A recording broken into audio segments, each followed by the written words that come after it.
there are some owners complaining about the Grenadier. So, today's topic is the Grenadier gone wrong? What Ineos owners are really saying. He spent billions to build the perfect off-road machine. But what happens when your dream SUV starts leaking like a sieve, randomly screaming at you about your speed and requires the arm strength of a bodybuilder just to turn left? Welcome to the dark side of the Ineos Grenadier. I'm about to tell you stories you won't hear in the marketing brochures. Meet the billionaire's baby. This is Sir Jim Ratcliffe, Britain's richest man. With a net worth of $29 billion, he owns part of Manchester United, sponsors Formula One teams, and apparently has so much money that when Land Rover wouldn't sell them their old Defender tooling, he said, "Hold my champagne," and spent $1.3 billion of his own money creating his own off-roader from scratch. The result? The Grenadier, named after a London pub where the idea was conceived. It's supposed to be the ultimate adventure vehicle, combining rugged British spirit with German engineering. Sounds pretty impressive, right? Well, let's see what actual owners have to say about living with this automotive experiment. The steering wheel from hell. Let's start with the elephant in the room, the steering. The Grenadier uses something called recirculating ball steering, which is basically like trying to operate your car through a marshmallow. As one reviewer put it, it's lumbering and heavy and does everything it can to dissuade you from a course of eagerness. Get this, it takes 4 full turns of the wheel to go from full left to full right. That's not engineering, that's arm day at the gym. One owner described trying to make a tight turn as violently flailing at the wheel. And the best part? Ineos insists this is precise. Right. Water everywhere. But hey, at least the steering problems are consistent, unlike the water leaks, which seem to have their own personality. Meet the Grenadier's most infamous design flaw, the door seals that apparently went to the same engineering school as a colander. One owner in North Texas posted videos of water cascading into their $73,000 SUV like a waterfall every time it rains. The water pools between 2 door seals because apparently one wasn't enough for Ineos, and then dumps directly into the footwell. The fix? Well, ironically, the problem only happens when the seals work properly. When they fail and peel off, the water can escape. So the solution to the waterproofing is make it less waterproof.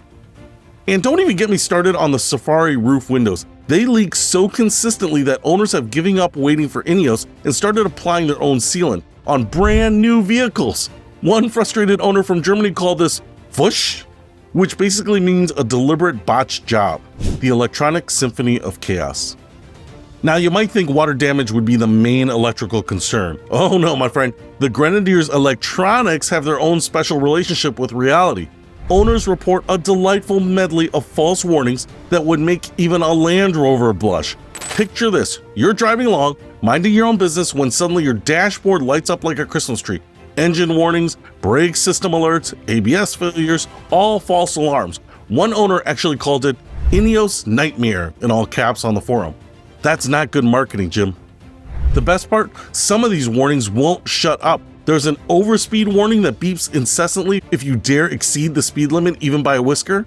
And here's the kicker, you can't permanently turn it off. It resets every time you start the car. Nothing says adventure vehicle quite like being constantly nagged by your own SUV.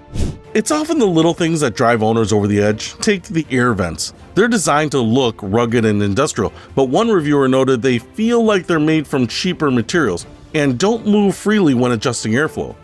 On a $70,000 vehicle, that sounds a little sus.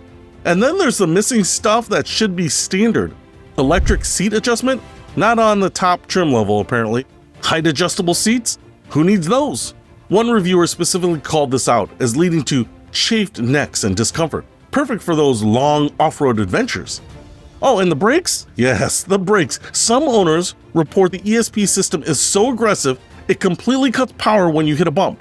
One Australian owner said it was a nuisance when accelerating out of corners with corrugations. Remember, this is supposedly an off-road vehicle. The fuel bill nightmare. Hope you've got deep pockets because the Grenadier drinks fuel like a sailor on shore leave.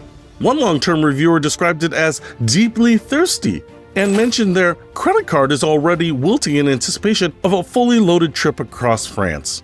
We're talking about fuel consumption that would make Hummer blush. Remember when people complained about gas prices? Well, Grenadier owners have effectively volunteered to pay double. when things go really wrong. Now, all cars have problems, but some Grenadier owners have experienced failures that go beyond the typical teething issues. There are reports of complete transfer case replacements, failed air conditioning system, and electrical faults so severe they require what one owner called earth-ground fault repairs. One North Carolina owner shared their horror story of a Grenadier with multiple electric failures, no support from Ineos, and even damage to the roof that appeared during a service visit. They called it, "By far my worst experience with a vehicle in 40 plus years." And this on a car that cost more than many people's houses. Things got so bad that Ineos actually had to halt production entirely in September 2024 because their seat supplier, Recaro, went bankrupt. Imagine spending $73,000 on a vehicle made by a company that couldn't even keep their chair guy in business. The cult of Grenadier. But here's where things get really interesting. Despite all these problems, there's a passionate community of Grenadier owners who absolutely love their vehicles. They call complaints teething issues and praise Ineos for creating something different. One forum member wrote, "If the Grenadier does the job you want it to do and puts a smile on your face, then value for money is in the eye of the owner." Another called the criticism unfair, saying Ineos serves a niche in the market currently only Toyota may operate in.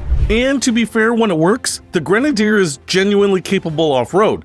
It has proper solid axles, locking differentials, and what one reviewer called unchallenged off-road performance. It's just that you might need to bail water out of the footwells afterwards.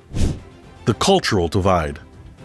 What's fascinating is how different markets view these problems. American buyers used to recalled F-150s and quality control issues from Detroit seem more tolerant, but European customers, especially Germans, are less forgiving of things like water leaks and false warnings.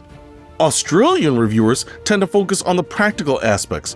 One noted that navigation and phone connectivity are still plagued with issues, but appreciated that the car is extremely capable for its purpose. It's like an automotive Stockholm syndrome. They acknowledge the flaws but love it anyway. The price of dreams. All right, let's talk about money. The Grenadier starts at around $73,000 in the US, but most owners are paying well over $80,000 with options. For that money, you could get a Lexus GX that's been refined for years, a Toyota 4Runner with legendary reliability, or even a Jeep Wrangler Rubicon that's actually proven in the marketplace. But as one owner pointed out, none of those alternatives give you the same feeling. The Grenadier isn't just about transportation, it's a statement. It says, "I have enough money to buy someone's engineering experiment, and I don't care if it leaks." The big question nobody's asking, what happens in 5 years, 10 years? Ineos is a brand new company with no track record of long-term support. If you need parts for a 2019 Ford, no problem.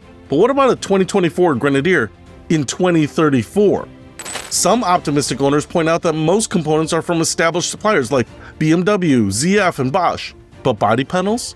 Trim panels? Good luck with that. As one forum member noted, the owner, a billionaire, has zero manufacturing experience, and I worry his four-wheel drive thing might also be a short-term distraction.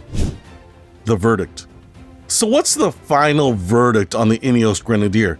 It's a genuinely capable off-road vehicle, built by people who cared about the details that matter most to enthusiasts. But it's also a testament to why automotive engineering takes decades to perfect. The owners who love it, really love it, they're willing to overlook leaky door seals, constant warning beeps, and steering that belongs to a different century. They've joined what one critic called the satisfied Grenadier customers, who vastly outnumber the disgruntled. Conclusion.